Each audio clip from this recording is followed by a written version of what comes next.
Good morning साथीहरू। आज चाहिँ म लेक साइडको मर्निङ वक आएको थिएँ, त्यही भएर तपाईँहरूलाई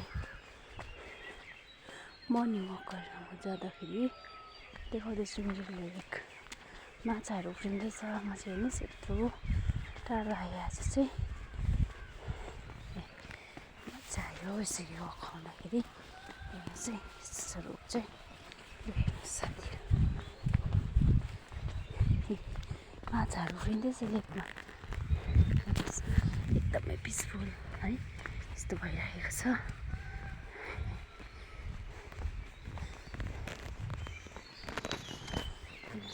कुमेरी झिल आउनु चाहनुहुन्छ, मिरिक लेक आउनु चाहनुहुन्छ, आउनु सक्नुहुन्छ। हेर्नुहोस् त्यहाँ चाहिँ एकदमै राम्रो भइरहेको छ हो। त्यही भएर मलाई चाहिँ आज आउनु पुरा इच्छा थियो। आज चाहिँ म आएँ है, यसरी हो।